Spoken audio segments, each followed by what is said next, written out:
Hello नमस्कार जय श्री राम साथियों, आप सभी साथियों का हमारे YouTube चैनल में स्वागत वंदन आभार। साथियों की आज की क्लास में हम डिस्कस करने वाले हैं साइंस से संबंधित महत्वपूर्ण प्रश्न। जी हाँ साथियों, जिन भी एग्जामों में साइंस पूछी जाती है उनके लिए क्लास बहुत ही महत्वपूर्ण होने वाली है। आने वाले समय में रेलवे के बहुत सारे एग्जाम होने वाले हैं, उनमें साइंस का एक बहुत महत्वपूर्ण रोल होता है। जी हाँ साथियों, आने वाले समय में चाहे वो रेलवे ALP हो या हो टेक्नीशियन या RPF या हो RRB NTPC या RRB ग्रुप डी, उनमें साइंस का एक महत्वपूर्ण इम्पैक्ट होता है जो आपके एग्जाम में काफ़ी महत्वपूर्ण रोल अदा कर सकती हैं। जी हाँ साथियों, आज की सीरीज में हम साइंस से संबंधित बहुत ही महत्वपूर्ण प्रश्न डिस्कस करने वाले हैं। इन प्रश्नों की सीरीज में आपके सामने है पहला प्रश्न कि दो चालक जब समान दिशा में विद्युत धारा ले जाते हैं तो उनमें क्या प्रक्रिया होती है। जी हाँ साथियों, दो चालक समान दिशा में विद्युत धारा ले जाने पर क्या होता है, उनमें चालक एक दूसरे को आकर्षित करेंगे या चालकों में प्रतिध्वनि होगी, या चालक एक दूसरे को प्रतिकर्षित करेंगे या दोनों चालकों के बीच वोल्टता बढ़ेगी।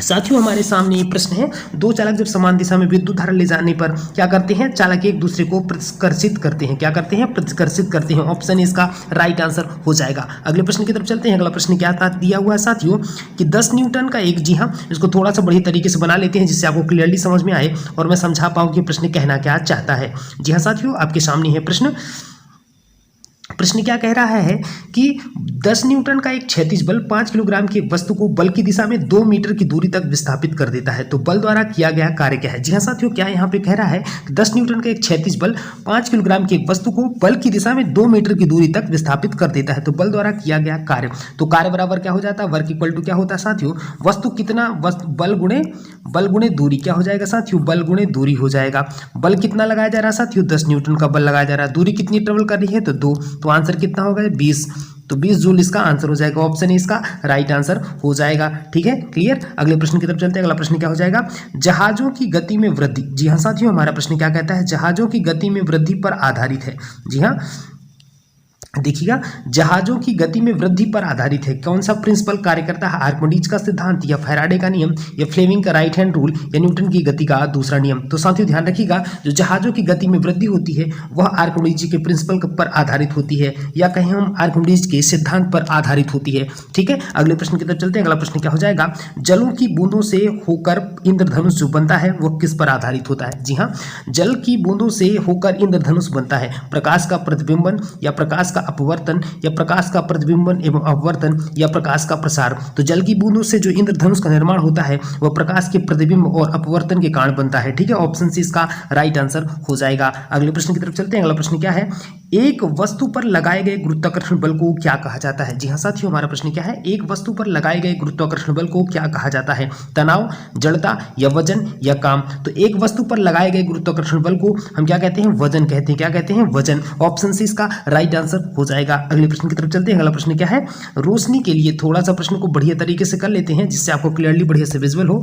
रोशनी के लिए साधारण बल्ब की जगह LED और CFL की किसकी वजह से ले रहे हैं। जी हाँ, हम लोग इसका यूज क्यों करते हैं कि रोशनी के लिए साधारण बल्ब की जगह LED और CFL का हम यूज कर रहे हैं। क्यों यूज करते हैं, क्योंकि इनकी ऊर्जा दक्षता होती है या सामर्थ्य होते हैं ये, या आसान उपलब्धता होती है या सुविधाजनक निपटान होता है। तो साथियों ध्यान रखिएगा, इसमें ऊर्जा दक्षता होती है, ये अन्य बल्बों की अपेक्षा इसमें कम ऊर्जा लगती है, इसलिए हम इन बल्बों का यूज करते हैं। तो ऑप्शन ए अपना राइट आंसर हो जाएगा। अगले प्रश्न की तरफ चलते हैं। अगला प्रश्न क्या है, 100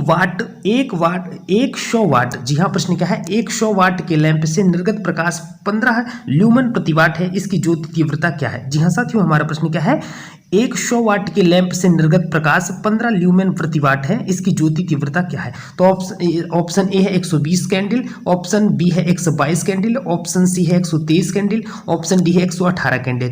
तो साथियों इसका राइट आंसर हो जाएगा 120 कैंडला जो है, तो इसका आंसर हो जाएगा ज्योति तीव्रता, इसकी तीव्रता क्या हो जाएगी 120 कैंडला। अगला प्रश्न क्या है, अगला प्रश्न कहता है, कांच से वायु में जा रहे प्रकाश के लिए क्रांतिक कोण कितना होगा। जी हाँ, कांच से वायु में जा रहे प्रकाश के लिए क्रांतिक कोण न्यूनतम होगा। कितना न्यूनतम होगा, लाल रंग के लिए न्यूनतम होगा या हरे रंग के लिए या पीले रंग के लिए या बैगनी रंग के लिए। तो साथियों हमारा प्रश्न क्या है, कांच से वायु में जा रहे प्रकाश के लिए क्रांतिक जो कोण होता है वह न्यूनतम किस रंग के लिए होगा। तो किस रंग के लिए होगा, बैगनी रंग के लिए हो जाएगा। किसने रंग के लिए, बैगनी रंग के लिए। ऑप्शन डी इसका राइट आंसर हो जाएगा। अगला प्रश्न चलते हैं अगले प्रश्न की तरफ। अगला प्रश्न क्या कहता है, एम द्रव्यमान का एक गोला। जी हाँ, एम द्रव्यमान का एक गोला। थोड़ा सा प्रश्न अच्छे तरीके से कर लेते हैं, थोड़ा सा ज्यादा बड़ा है।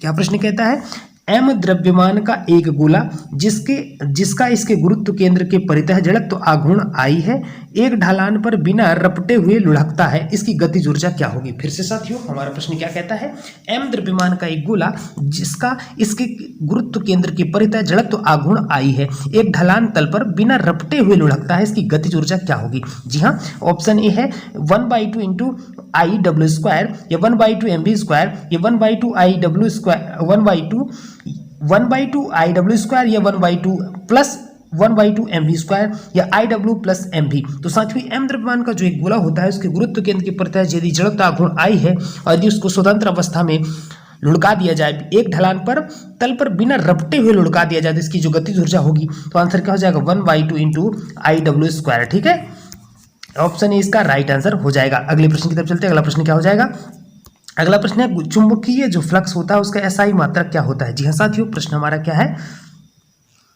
चुंबकीय फ्लक्स का एसआई मात्रक क्या है, मैक्सवेल, गॉस या टेस्ला या वेबर। तो चुंबकीय फ्लक्स का जो एसआई मात्रक किसका होता है, वेबर का। चुंबकीय फ्लक्स का एसआई मात्रक क्या है, वेबर। इसका ऑप्शन डी इसका राइट आंसर हो जाएगा। अगले प्रश्न की तरफ चलते हैं। नियत चाल से, जी हाँ प्रश्न क्या है, नियत चाल से गति करने वाली वस्तु की दूरी समय ग्राफ एक होता है। हमारा प्रश्न क्या है, नियत चाल से गति करने वाली वस्तु का दूरी समय ग्राफ एक क्या होता है, बिंदु होता है या वृत्त होता है या सरल रेखा या वक्र। ठीक है, तो क्या ध्यान रखना है, क्या होता है इसमें, तो आंसर क्या हो जाएगा, सरल रेखा पे होता है। नियत चाल से गति करने वाली वस्तु का जो दूरी समय ग्राफ होता है वो कैसा होता है, एक सरल रेखा में होता है। ऑप्शन सी इसका राइट आंसर हो जाएगा। क्या हो जाएगा, ऑप्शन सी इसका राइट आंसर हो जाएगा। अगला प्रश्न क्या है, अगला प्रश्न कह रहा है कि किसी विलयन में हाइड्रोजन आयन का सांद्रण 10.5 ग्राम अणु प्रति लीटर है, इस विलयन की पीएच क्या होगा। इस विलयन का जो पीएच होगा वो क्या होगा, 6 या 5 या 7 या 8। तो किसी विलयन में हाइड्रोजन आयन का सांद्रण 10⁻⁵ ग्राम अणु प्रति लीटर है, तो इस विलयन की जो पीएच होगा वह कितना होगा, 5 होगा। कितना होगा इसका पीएच, 5 होगा। ऑप्शन बी इसका राइट आंसर हो जाएगा।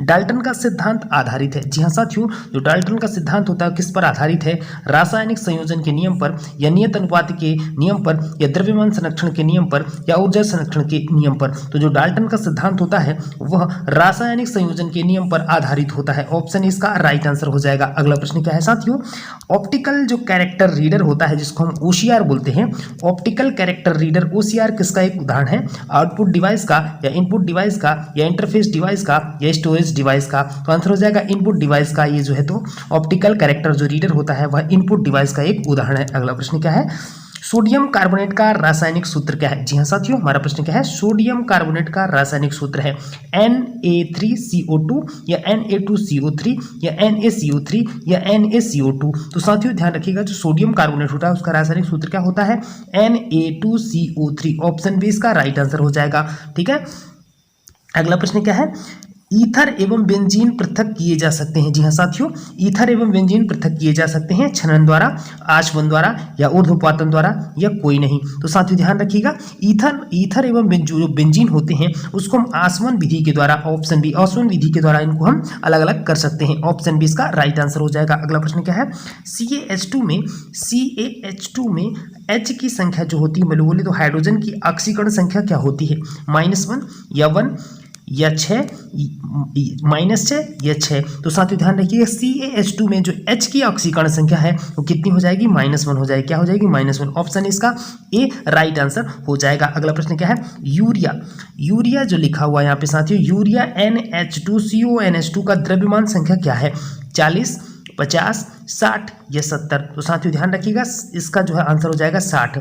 यूरिया जो NH2CONH2 का जो द्रव्यमान संख्या हो कितना हो जाएगा, 60 हो जाएगा। ठीक है, अगले प्रश्न की तरफ चलते हैं। अगला प्रश्न क्या हो जाएगा, सौर ऊर्जा किसके द्वारा उत्पन्न होता है। जी हाँ, हमारा प्रश्न क्या है, सौर ऊर्जा किसके द्वारा उत्पन्न होता है, संलयन प्रक्रिया, विखंडन प्रक्रिया, दहन प्रक्रिया या इनमें से कोई नहीं। तो जो सौर ऊर्जा होती है उसको किसके द्वारा उत्पन्न किया जाता है, तो संलयन प्रक्रिया के द्वारा उत्पन्न किया जाता है। इस प्रक्रिया को संलयन करते हैं, संलयन प्रक्रिया कहते हैं। ऑप्शन इसका राइट आंसर हो जाएगा। अगला प्रश्न क्या है, गुणसूत्र किससे संबंधित है। जी हाँ, गुणसूत्र जो है किससे संबंधित है, श्वसन से, स्वांगीकरण से या आनुवांशिक लक्षणों के संचरण से या पोषण से। तो साथियों ध्यान रखिएगा जो गुणसूत्र होता है वह आनुवंशिक लक्षणों के संचरण से संबंधित होता है। ऑप्शन सी इसका राइट आंसर हो जाएगा। मानव शरीर की कोशिकाओं में पाए जाते हैं, जी हाँ साथियों हमारा प्रश्न क्या है, मानव शरीर की कोशिकाओं में पाए जाते हैं 21 जोड़ी गुणसूत्र, 22 जोड़ी गुणसूत्र या 20 जोड़ी गुणसूत्र या 23 जोड़ी गुणसूत्र। तो जो मानव शरीर की कोशिकाएं होती हैं उनमें 23 जोड़ी जो है तो गुणसूत्र पाए जाते हैं। ऑप्शन डी इसका राइट आंसर हो जाएगा। अगला प्रश्न क्या है, यकृत कार्य करता है, जी हाँ यकृत जो होता है वह कार्य करता है श्वसन, उत्सर्जन, परिसंचरण या पाचन। तो यकृत जो होता है वह पाचन कार्य करता है, काहे का काम करता है, पाचन का कार्य करता है यकृत। ऑप्शन डी इसका राइट आंसर हो जाएगा। अगला प्रश्न क्या है, भोजन या फिर खाद्य पदार्थ के संबंध में इनमें से कौन सा कथन असत्य है।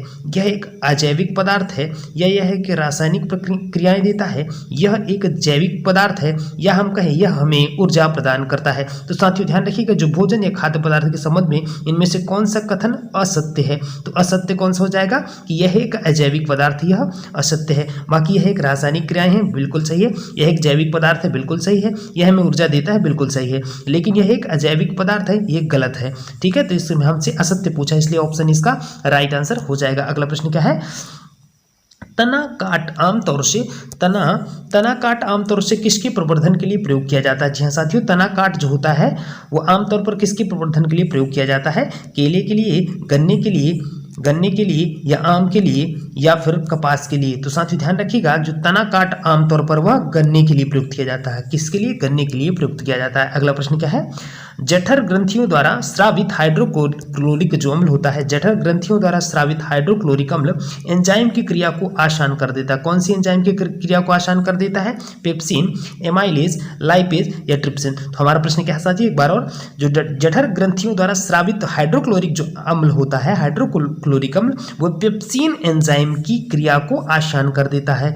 क्या आसान कर देता है हाइड्रोक्लोरिक अम्ल, पेप्सिन एंजाइम की क्रिया को आसान कर देता है। साथियों ये है महत्वपूर्ण 25 प्रश्न जो आपके लिए काफी महत्वपूर्ण साबित होंगे आने वाले दिनों में, जिनमें विद्यार्थियों के लिए पेपर है। तो साथियों इसी प्रकार से हमसे आप जुड़े रहें, इसी प्रकार से आपको वीडियो आने वाले समय मिलते रहेंगे। और साइंस की सीरीज आज की पहली सीरीज थी, इसी प्रकार से बहुत सारी सीरीज आने वाली हैं जो आपके एग्जाम के दृष्टिकोण से बहुत ही महत्वपूर्ण साबित होगी। साथ ही यदि वीडियो अच्छी लगी हो तो हमारे चैनल को लाइक, सब्सक्राइब और शेयर जरूर करिएगा।